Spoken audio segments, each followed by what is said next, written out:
You're listening to a Corridor Business Journal podcast.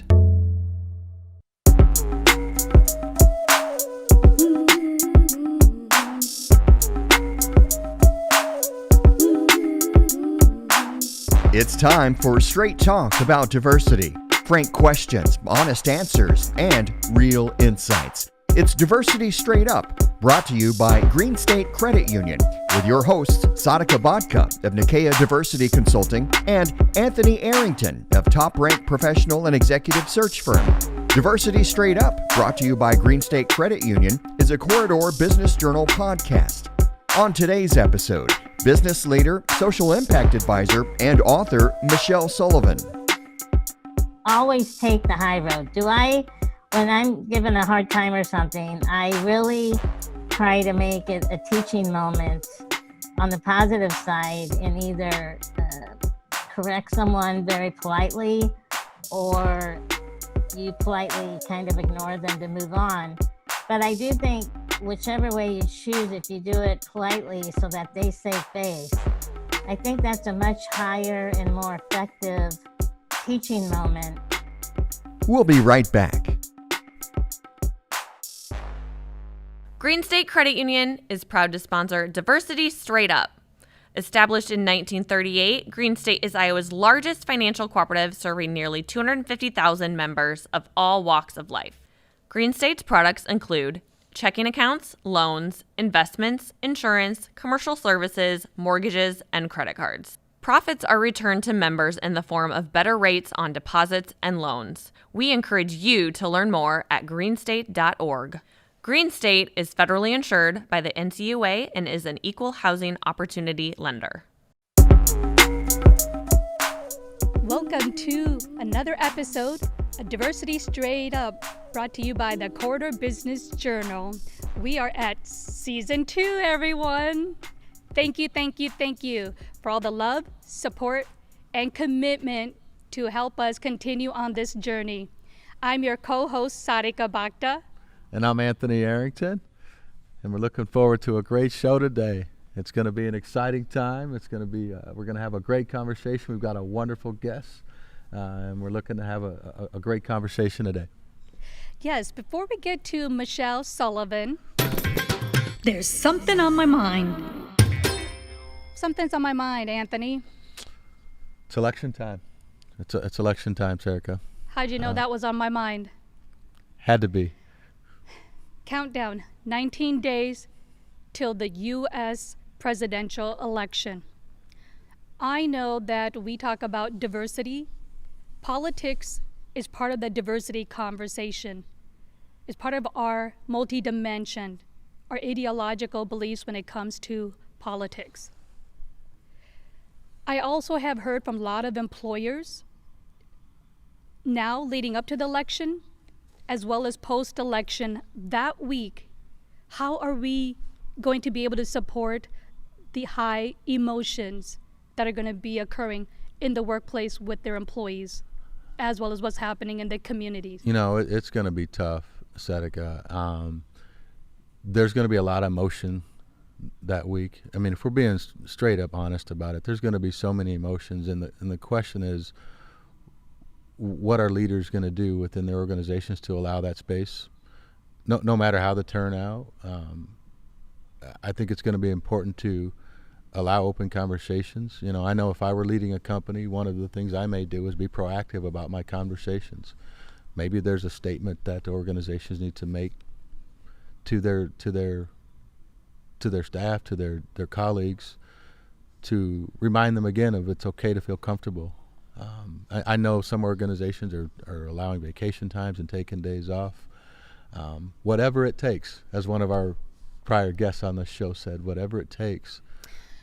Thank you for sharing that, because I know we've always talked about being an authentic leader. We need to be able to have an understanding of our own feelings and our own emotions and be able to have these conversations, because it will be hard to show up at work, regardless of however we know an outcome will happen. Maybe not right away, which is going to be lingering, which can also have an impact in the workplace. Yeah, it's going to be tough. You know, it's if we don't put ourselves in a space, if we can't push through from an emotional and professional standpoint as human beings and adults, and I know I can speak for me personally. I know that I'm going to be challenged. You know, we all have these challenges. I know that it's an emotionally challenging time for me personally. I got to find a way to push through it. I'm a leader too. You're a leader too. So that's what leaders do, right? They push through during adverse times. Very true. And I know that we have to agree to disagree, Yeah. because this is going to impact me personally in my family realm, Mm-hmm. as well as in the workplace, as Yeah. well as in the community as well. Yep, absolutely. Well, I know that we can continue to go on with this can. hot topic that is going on, but I wanted to just, have a conversation as it was on my mind. No, we were kind of guessed. I thought that's probably where we were headed. So, There's a lot on my mind keeping me up these days, I know. Anthony. Hey, like we said, a lot going on in that upstairs, right? Well, But- let's get to what's on our guest's mind, Yes, okay? yes. Shall we do it? Let's do it. Let's do it. What's on our guest's mind?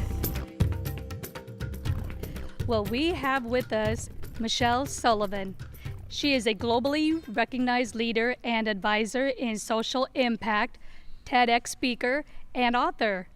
During her 30-year career at Caterpillar, she served as president of Caterpillar Foundation and director, corporate social innovation at Caterpillar Inc. Throughout her time with the foundation, Michele has transformed it from merely transactional to global and strategic. This strategy places the human need first, not as an afterthought of profit. Michele is well known for her global expertise and sustainable and collaborative approach to philanthropic investing. Michele strongly believes monumental and sustainable change in our largest global challenges can only happen through partnerships and collaboration between public, private, and nonprofit entities. Not only that, Anthony, but she's also the author of Looking Up, How a Different Perspective Turns Obstacles into Advantages. I'm looking forward to learning more about Michele. Michele, thank you so much for Thank being a you. guest exec on Diversity Straight Up podcast. Welcome. We love Thank hanging you. with superstars. This is, yeah, you're right. I'm hanging with the superstars, both of you. I've been looking forward to this. Well, thank you, Michele. Well, let us get to know you a little bit more. Where did you grow up and your career path? And I know a stint of it was also at Caterpillar before you moved on doing the amazing work that you're doing right now. So share us a little bit about your journey. Thank you. I was born in Central Illinois quite a few decades ago. And, to my parents' surprise, I was born a little person. I have a very rare type of dwarfism, and I stand 4 feet tall. And, my parents right off the bat treated me like all the other siblings and like everyone else. And I really didn't know I was little until I went to kindergarten, and the kids told me, they recognized that there was something different about me. And I had no idea until then. And I knew early on, though, that education was a key for me, because I wasn't going to be able to do things like construction or fireman or anything like that, that entailed a physical physicality being a big part of the job. So I knew that education was my key. And so I went on to get a bachelor and a master's degree at Bradley University, which is in Central Illinois as well. It's a private university. And while in graduate school, I co-opted for IBM. But I also knew that with Caterpillar being headquartered in Peoria, that I knew I could have a very diverse global career, and that did come to fruition. My dad worked at CAT for 30 years and retired. My sister still is at Caterpillar, so we're definitely a Caterpillar family. And I had the privilege of having quite a few jobs at Caterpillar and ending up in the foundation, which brought two passions. Caterpillar and the nonprofit space are two of my passions. And it really brought that together for me. And, I got to see a lot as I traveled the world, and I spent most of my time in the underdeveloped countries.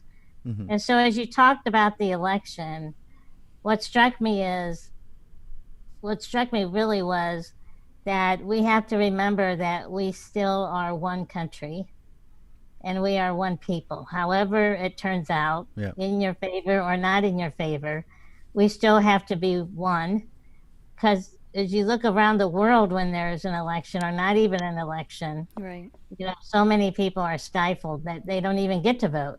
Yeah. And remember, it wasn't that long ago that women couldn't vote here. Mm-hmm. So true. we do have to celebrate our independence and still remember that we are one people. Yeah. And that we have to collaborate. And I would be remiss if I didn't think that Washington could learn a little bit about that instead of it being so divisive among the party lines. Sure. It makes it hard for the people to come together as one when our leaders are having trouble. But nonetheless, we still are one people, and that we must, support each other.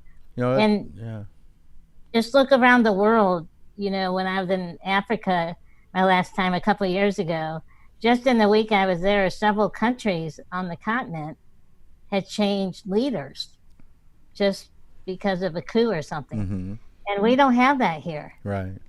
So, I do get excited when I do have the right to go vote. Yeah. And, it's an exciting time and also a bit of a stressful time, I do admit. Well, being a pre-law political science major, I love talking about this, and being born in Gujarat, India, the world's largest democracy, and now living in America, another big democracy. I know the value that we have to really embrace and appreciate the opportunity to be able to vote and be able to make impact. It's a good segue too, Michele. You mentioned what I loved hearing you mention. I know you talked about this in your book, and we'll get into that a little bit. But you mentioned that we're all one. And I think as I think about your upbringing, you and I have something in common. We're one of I'm a bilateral amputee. I've been an amputee below my knee for 30 years. You talk a little bit about the seen and the unseen and your conversation, but we're one of 26% of the people in America. One out of every 4 of us have a disability, and you and I share that space. And I'm curious. Obviously, we believe that we're one, and we all believe that we're one. But as you talked about, your elementary experience taught you that there was some difference, right? And you didn't realize that. Can you talk about the impact of your disability on your upbringing and on your journey, and how you were able to overcome some of those to make it to what I would consider the American dream in terms of what you do? Can you kind of talk about your challenges and your hurdles through that process? So, as a child, it was difficult because anywhere I went, I got stared at because you really don't see a lot of little people around, and a lot of people think about the circus or something when you do see a little person. When in reality, in today's world, we're as educated as everybody else and can hold any, position as well. So, but nonetheless, when you're a child and you don't quite understand the differences or what it really means, it was difficult, and I hated to go out in public. I'd always hide behind my parents' legs there for a while. But as I went along in school, I discovered that I had a knack for education, and that, I could pick things up quickly, and I was blessed with a good mind most of the time. My family tell you I lose my mind sometimes. But, I had got good grades and everything. So, and even as first or second grade, we played this math game called Around the World, where the teacher would have flashcards. Love it. And you'd land at somebody's desk, stand next to it, and then whoever said the answer first got to move along to the next desk. And I won all the time, because math was, come to find out, math was my forte, one of them. And so I became known as the girl that was smart in math, not the girl that's so little. So it's quite interesting that as the other kids, saw me as something different, then I started to recognize it in myself. Right. And in the book, I write about that, while my size certainly talks to the title of looking up, since I look up to most people physically, but literally I look up, but also figuratively, I look up to everyone. It taught me the best relational posture is that we all have value. Yeah. And so early on, when the other kids saw me for something else, it really started to trigger with me what my parents would always tell me, that I can do anything. And so as I went along in school and got good grades and saw that education was a pathway for me, as it is for everyone when you think about it. But I was afforded a great education. And so, when I was 23 when I graduated with my master's. I was working at IBM and transitioning over to Caterpillar.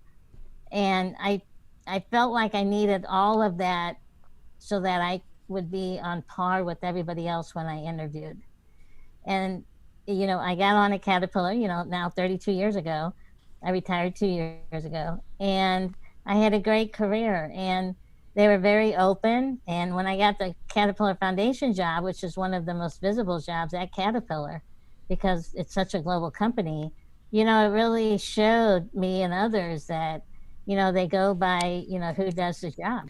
And that is a lot of what we all strive for, because you can see one of my differences, which is my size, but it's not my only difference or my only challenge. You can see mine. I maybe can't see Anthony's, if he has long slacks on. But, people are suffering with mental illness, or so many have lost their jobs today and have money issues. Some people may be going through infertility. All this you can't see. So we must be very open to people and also look up to everyone. Because at the end of the day, we all have value, and I look up to you. So, my journey has been quite a journey, and it goes through ups and downs like everyone else. But early on, I figured out that, I can do anything. I can do anything. Well, Michele, that's a beautiful sentiment when it comes to values of your own personal self, as well as values that others have as well. You've mentioned many times education is something that you value tremendously. And in your role at the foundation at Caterpillar, being a global position, a very visible position, I want to segue a little into unconscious bias. And we know that unconscious bias has a lot of impact on our decision making. And when people don't know you and they see you being in a very visible role, we know unconscious bias can also be learned, on top of it, be unlearned. Can you share with us some experiences that you had with unconscious bias when you were interacting with global leaders? Sure. I can always tell in the first 15 seconds of meeting anyone if they're going to look past my size. And it's quite a surprise to some people as I show up. Not me.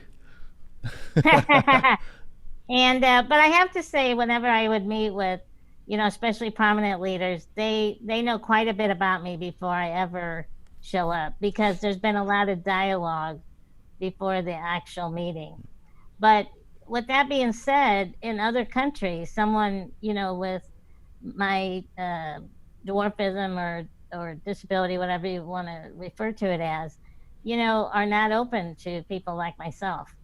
And as a matter of fact, if you were born with, dwarfism in some countries, you certainly aren't seen or educated or anything like that. So I was very fortunate to be born in the United States.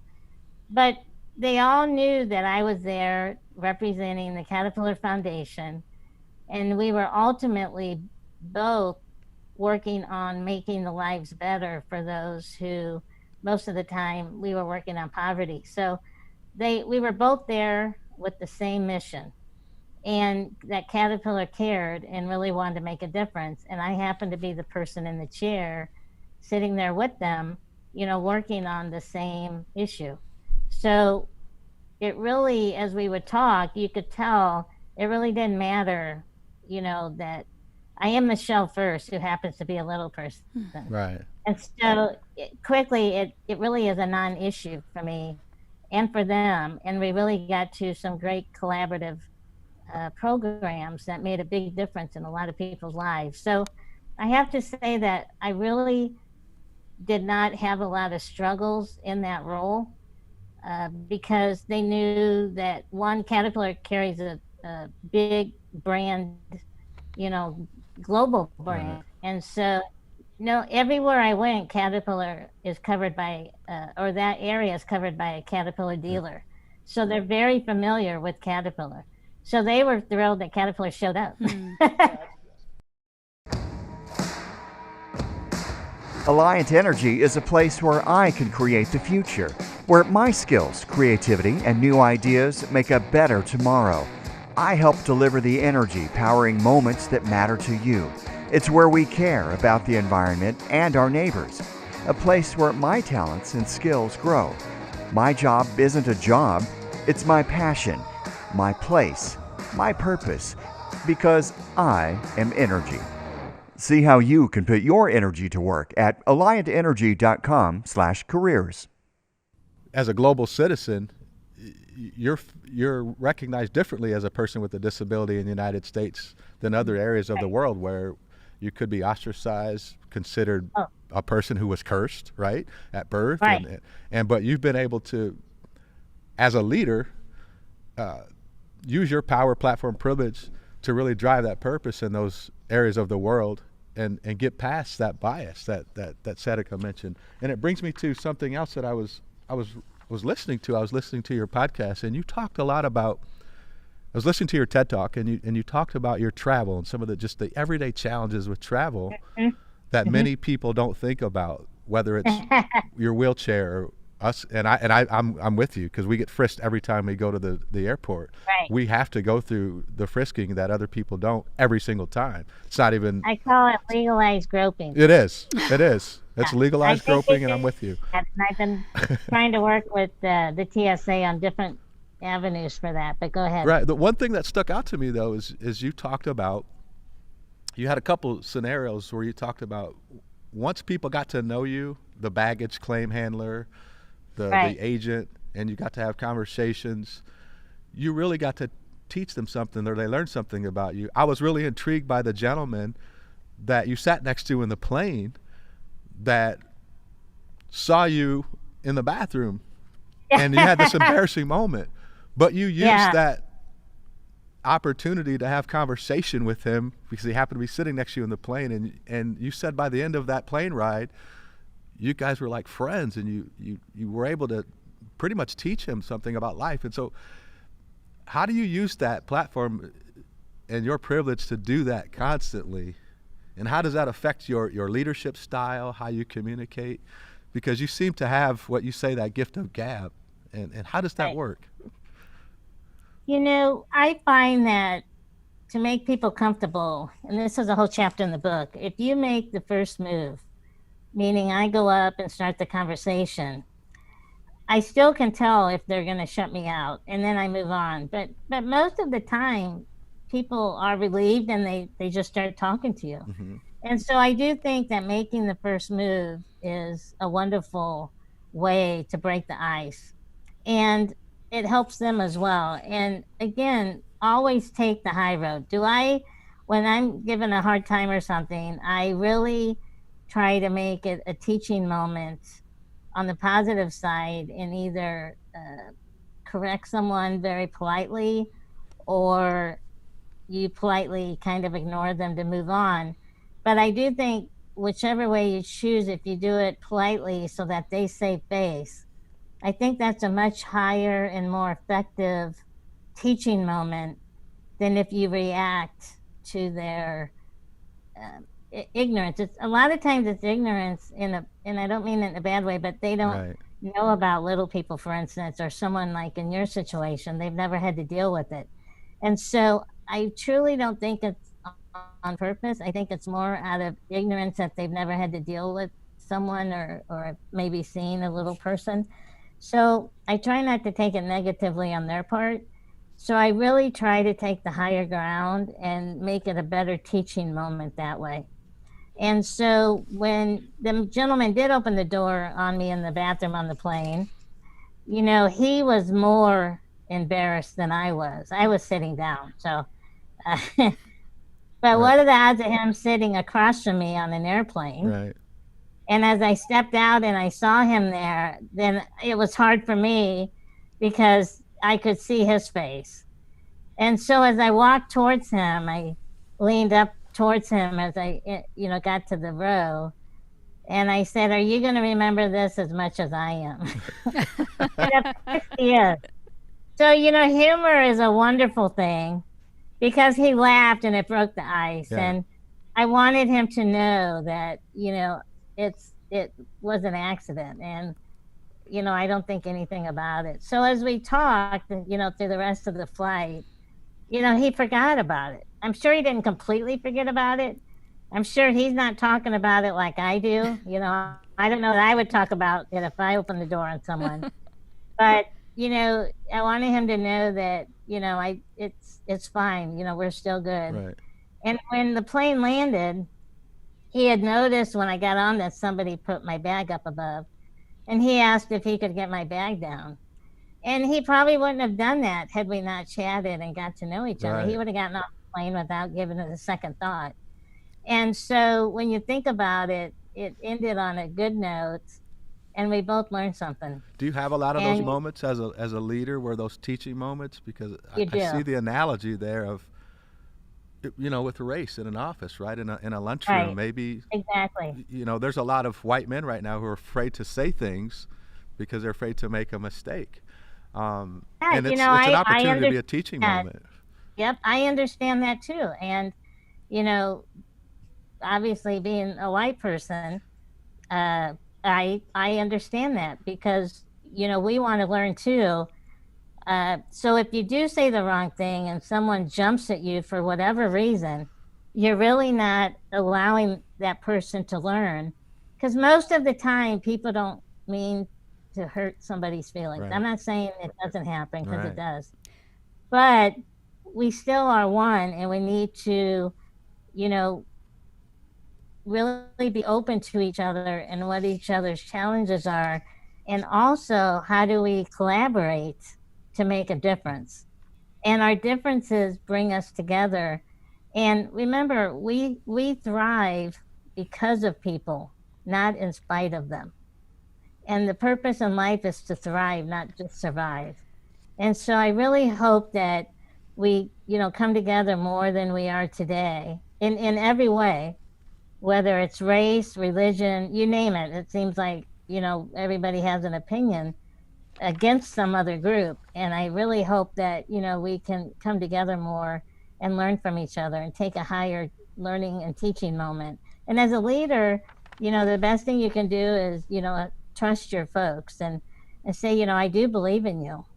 And when somebody says that, it was said to me so many times at Caterpillar, you have to give people opportunity to succeed and to fail. When you fail, I can guarantee you learned more than if you succeeded on the first time around.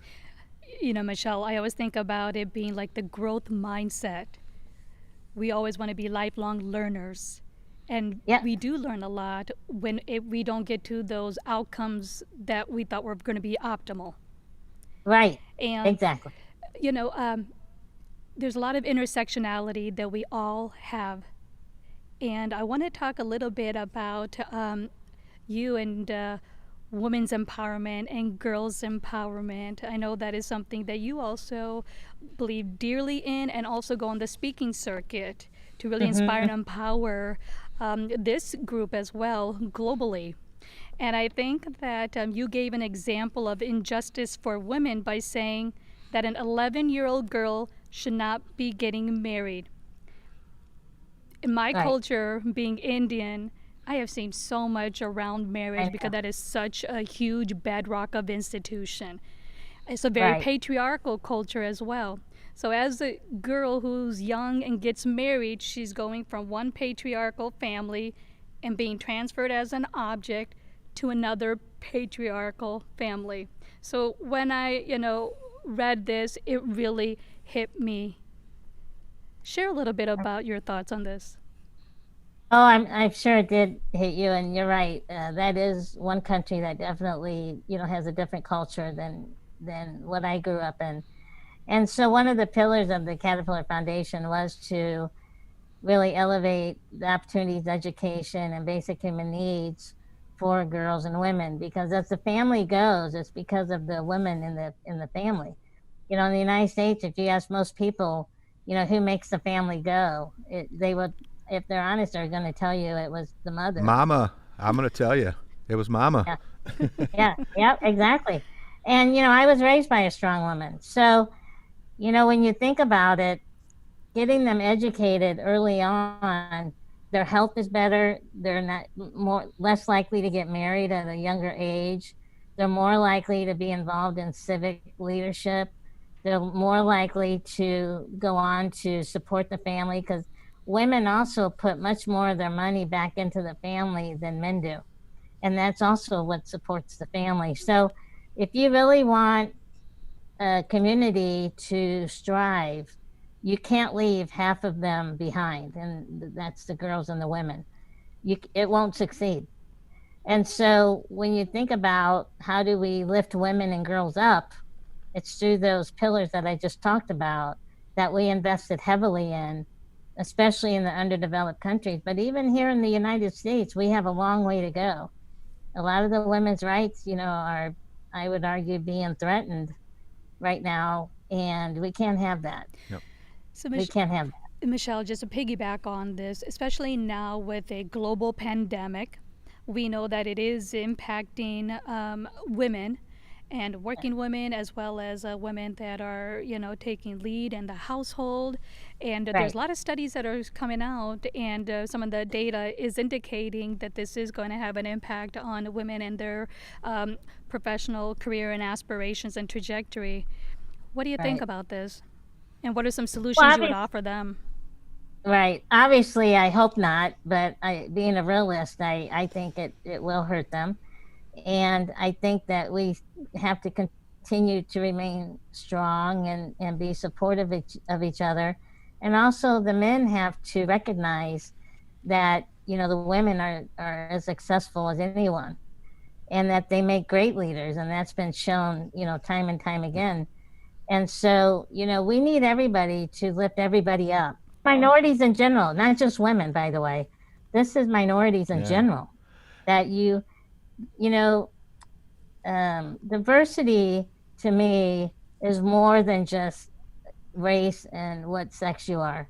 To me, diversity is also your experiences. What have you experienced that, help build who you are and what you were exposed to in terms of, how people really live. Even in the United States, there's a lot of poverty. And as you go to underdeveloped countries, who can't vote, or someone in my situation or Anthony's never be educated or be seen in public. So to me, diversity is also diversity in thought and in experience. And we can't be afraid of that. We have to lean in and get to know people and also situations of others to really be well-rounded in making the best decisions. Right. You talk about leaning in, and you talk about advocacy, and in your 30 years at Caterpillar, they've allowed you to expand. I think I read, or I was listening in your MSNBC interview where you were talking about how prior to I don't know if maybe you, or I know you've only had about 4 people in that position, but you mentioned that Caterpillar was never involved in advocacy and policy. So what was it about you, or that change? Where was the flip switch, and how you as a leader was able to get them on that train to policy and advocacy, something they'd never done before? So with the Caterpillar Foundation, we can't be involved directly with policy, which is, involves the legislature, but we can advocate an opinion or, a circumstance, so that when they go to vote or create policy, they can think about that. So for instance, the girls and the women and other types, for those in poverty, for instance, we advocated for them as well. And so when I got to the foundation, it was very transactional. We basically wrote checks. And so I really treated it like a business. And what was the return on investment on our grants? We were kind of like the Shark Tank, for example, when all the water grants came in. How do you decipher one from the other? And you look at return on investment. So all these water grants came in organizations, and it's like the Shark Tank. Who can do the most with $1 in terms of how many people get access to water working in the area that we want to work in? And so when you think about that, it really puts things on the table pretty equally. And also we required that they report out every year what was the result of the grant. And so at that point, it then becomes, where else do we want to invest our money? And, you kind of go from there. So advocacy to me is working at the grass tops. And then the organizations work with people on the ground, and that to me is the grassroots. But if you truly want to make exponential change, the grass tops is where it's at. Now, granted, just because you pass a law, for instance, that girls can't be married before, say, 15, that's not, as you know, it's not going to trickle down in a month or even a year. But it does start to change the culture. And that's why it takes a lot longer. But at the end of the day, it will start to take hold and become part of the culture. The same with those that are in poverty. So when you work on advocacy, that's the grass tops. And you also have to have investments at the grassroots. And that's where that came from. And we also worked heavily with our legal so that we could do that, in a legal way and not get, involved on the political side with policy directly. We just advocated. I love that. I learned something new today. Grass tops And and grassroots. grassroots. We got to remember And that. you need both. Yes. Indeed. I'll be cutting my lawn this weekend, so I'll remember that. There you Would go. I come and cut my lawn over as well? Give my husband a break here. Yeah. Right. Yeah. Well, Michele, I'm going to segue a little bit, and I want to talk a little bit about your book, Looking Up. Mm-hmm. Can you share what was the impetus, what was the passion behind it that you wanted to go on this journey as an author? For a long time, people have told me, Michele, you need to write a book about all your experiences and really educate people. And I was like, yeah, I was quite busy. I really didn't have time, but it was always in the back of my mind. And then, the last couple of years before I knew I was going to retire, I did start thinking about it more. And I started going down the path of, what would the book look like? And I didn't want the book to be just about me, because we all have a story. And I can't say that mine's any more interesting. I can put laughs and everything in, but I wanted it to be about the people I've looked up to in my life and who have looked up to me. And also the people I met through the foundation who I look up to, and they'll never know what they mean to me. And so I really put my head around all the people that the book would be about and who I truly look up to and, who have helped me along the way and looked up to me my whole life. And so that's where the book came from, and the title as well.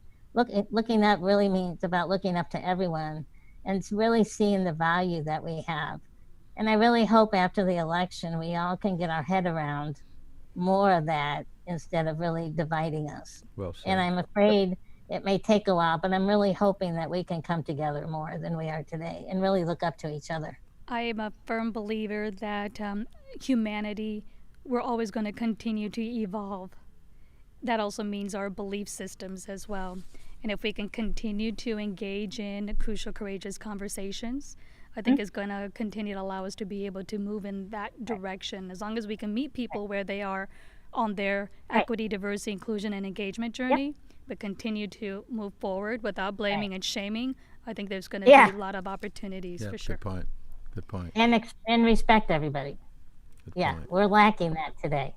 Yes. Yeah. And that's what I like working on. Absolutely. That we're more alike than we are different. Yes. Well, Michele, thank you so much for sharing about your book. Where can our listeners go and get a copy or 2 or 5 for themselves and for their friends and colleagues? Yeah, of course, any of the online things like Amazon, it's also at Barnes & Noble. So you can pretty widely, it's available pretty widely right now. All right. You hear that? And you can go to lookingup.com as well. And there's, excerpts from it also. That's lookingup.com. And the name of the book is Looking Up, How a Different Perspective Turns Obstacles into Advantages. Go get that book. It has received a lot of testimonials, I believe, from Bono, from U2, as well as Sheryl Sandberg and Mike Bloomberg, I believe. Is that correct, Michele? Right. And you know what? A commonality across all those people, and there's, people who have endorsed it that you haven't heard of. But at the end of the day, we all came together because of our work in the non-for-profit space. So it's interesting that everyone, we all met each other through our common passion. That's great. Yeah, it is great. Well, I know that we can continue to have, conversations with Michele, but we're going to go ahead and go into our third segment of our podcast. What's on our listeners' minds? This is where we have a question from a listener. Actually, this is really interesting, Michele, because lately we've received quite a few questions and comments around a very similar topic question. Typically, we'll ask from one listener, but because lately we've been receiving a lot from many people, I am basically just going to ask the gist of what the topic or question is.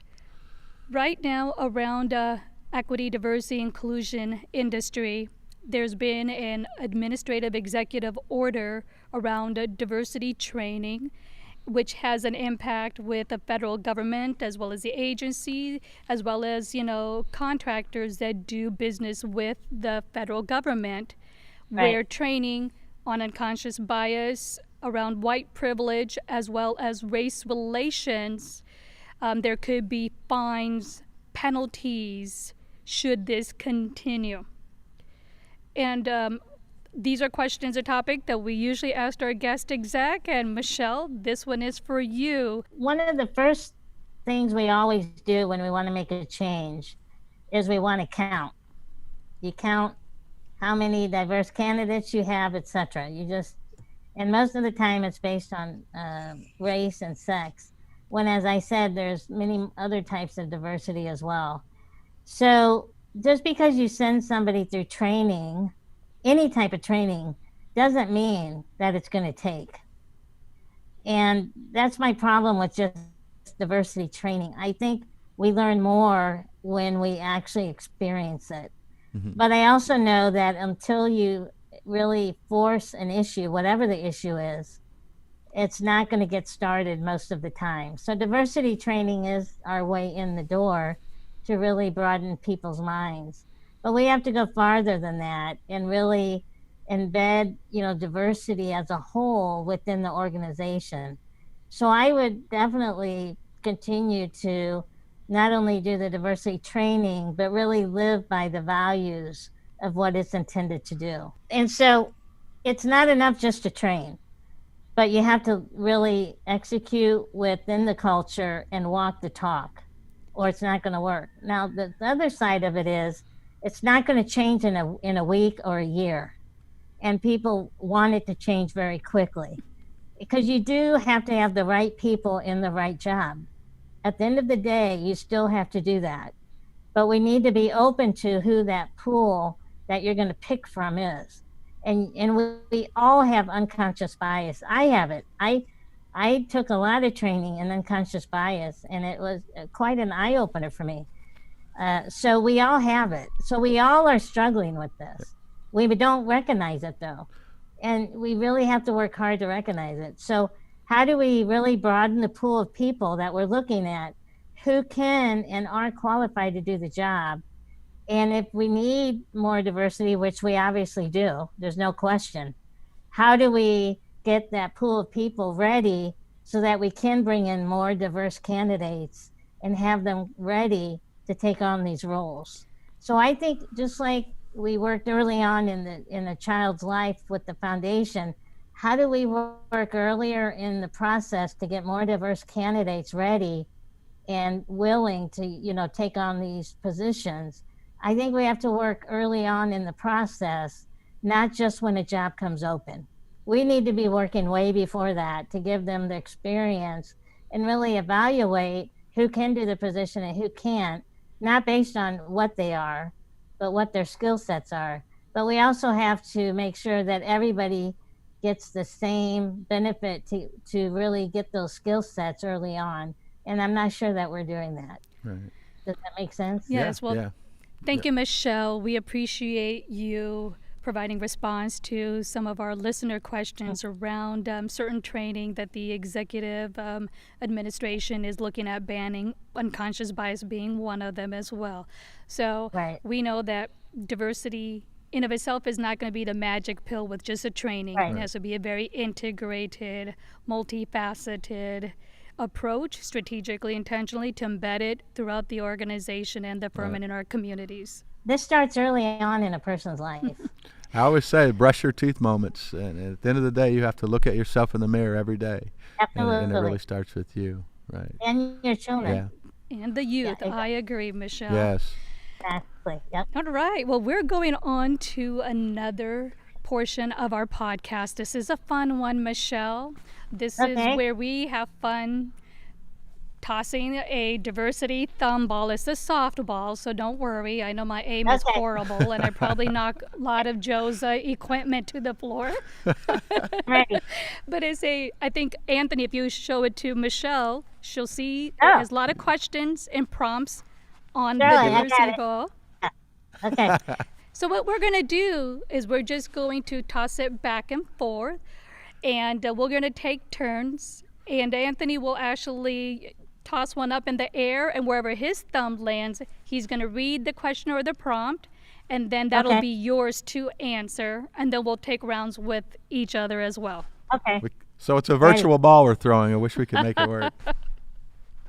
All right, so I'm gonna toss to you first, Sarika. Oh, you are? Okay. We'll start with you first. Oh, barely. Okay. How might you personally combat prejudice and discrimination? I know I have grown as a person, and I've been able to be stronger to stand up to discrimination and prejudices that I see. Very, very hard growing up in the culture that I did. Right. And so I know that I stand up, even if it is swimming against the rest of the fishes around me. So I stand up, I'm very vocal, and I'm an advocate. And again, I do it in a way that allows for conversation to occur so that I can understand their perspective. More importantly, they're willing to listen to my perspective. So it's all about how I communicate, my tone, and the words that I'm utilizing. I'm going to create that connection so that we can have an open dialogue. I love it. I All totally right. agree. All right, well, this is going to go to you, Michele, virtually, and Anthony's going to catch it. All right. Got it. Hey, Anthony. All right. Michele, the question is, in what way is your world diverse? Well, that's a great question. You know, I have a very diverse village around me, and I talk about that in the book. I talk about my kitchen table, where you have a few people that you always have that you know, when something really good or really bad happens, there's always those few people you call, right? And I call that my kitchen table, which is, you know, my mom, my sister. And then I have my village, which I have a very big village that helps me do what I do and have, you know, made me become the person that I am. And I can tell you that I have a very broad spectrum of folks in every way that are around me. And also, I really try to stay involved in many different aspects of the community. And also, I go in even when I'm uncomfortable. I really force myself to lean into a situation that I don't necessarily, that I'm not very familiar with, or even the folks I'm not very familiar with for whatever reason. I maybe haven't met them or I don't know the topic. And I really push myself to be comfortable with being uncomfortable. And you'd be surprised at how many people you get to meet in that way. And like you said earlier, you know, you lean in. And when you lean in, it forces you to really listen and be open to how other people are thinking or how they're feeling. And I think that's very important. And also being, you know, a collaborator. People go, oh, Michele, you work for Caterpillar, you're a Republican. Oh, you're in the foundation, you're a Democrat. It's funny how we put labels. And I go, you know what? I'm a collaborator. Yeah. We get stuff done. Yeah, we get stuff Oh, done. yes, you Get her do. done. Yeah, so that's how I do it. And I have a very diverse group around me. Very it's a diverse world. in every Thank you way. for that. Thank you for that. That Yeah, I is guess I so have to throw the- interesting, Michele, when I think about how people may think of one arm of the company is all this and another arm that's doing philanthropic Yeah. work is very, you Right. know, slanted to one side. I never thought about, Uh-huh. Isn't that funny? Yeah. yeah. That's how we put labels on us. Kind of funny. All right, I guess it's my turn. It I'm going to is. throw the ball to myself here. All right, and my question is, how do people learn biases and stereotypes? I'm going to have to say it starts at a kitchen table, like Michele said. I think I agree. everything, we've talked about that a couple of times throughout this conversation today about how it starts at home and it starts in the mirror. So yes, that's how, bias and stereotypes get started. I've talked a lot of times about a bias I had, and I know I've shared this with you, against Harley Davidson riders. That when I was growing up, I thought everybody I knew that had a leather jacket on, I've told this story before, was a racist or a KKK member, right? Like it was, but it was a learned bias from the neighborhood I grew up in, or the people I hung around, or what I heard on TV and in my house, or what have you. So you learn them. Yep, absolutely. I think it starts at home at the kitchen table. For our listeners, continue to submit your questions and comments to info@DiversityStraightUp. And now we're just wrapping up. But before we do, Michele, we do want to ask you, is there something that we have not discussed that you would like to share with us and our listeners? I think remember to always make the first move. It helps with the situation for whatever reason. If you're a little nervous or the people aren't quite who you're usually hang out with or something, but make the first move. And also don't be afraid to ask for help. That's a chapter in the book, and it's also my TED Talk is asking for help as a strength, not a weakness. And in today's world, we're all challenged with the pandemic. It's causing us all to change everything we do, really. I mean, we can't hardly hug our loved ones, really, and that's not how we are. Yeah. So don't be afraid to ask for help if you need it. And also don't be afraid to check in on people, because they may need help and they're not going to ask for it. So we have to be very sensitive at this time to help people. And I really think that's very important. I always believe in servant leadership, where I'm here to help you. And in my personal life also, because I need help every day, reaching things and all kinds of things. So, I also have to return that to other people. So don't be afraid to ask for help. And also don't be afraid to make the first move, and keep looking up, because the view is great. Thank you so much for that feedback. Very inspiring and a very engaging conversation that we had today. Yes, so thank you. really appreciate your time. Thank you, Michele. You definitely made episode 1 of season 2 a very memorable one. And thank you so much. And go out and get a couple of books of Looking Up by Michele Sullivan, everyone. Make a great day. Thank you so much for your time. Thank you. And for our listeners, please keep, this is, again, as Sarika said, this was season 2, our first episode. It'll be going video all year. We're looking forward to having some great guests, and stay tuned in to Diversity Straight Up. Yes, season 2 is going video, so tune in. Diversity Straight Up. Keeping it real. All right. Thank you to our listeners, as we wouldn't be here without your support. Help us grow our subscriber base by sharing our show with others. Love this new episode of Diversity Straight Up, brought to you by Green State Credit Union? Then head over to the most popular podcast audio platforms to describe, rate, and review us. And check out our other episodes while you're there. Catch us on our next episode, which drops monthly. We'd love to hear from you. Hit us up and send your questions, comments, and suggestions to info@diversitystraightup.com. Remember, wherever you live, work, and play, our backyards are increasingly global. It's not enough to simply be a leader. Be a global leader by leveraging diversity with equity, inclusion, and engagement. And share your journey. This may empower others to be bold change agents. Be courageous, be authentic, be vulnerable. Diversity Straight Up, brought to you by Green State Credit Union. Keeping it real.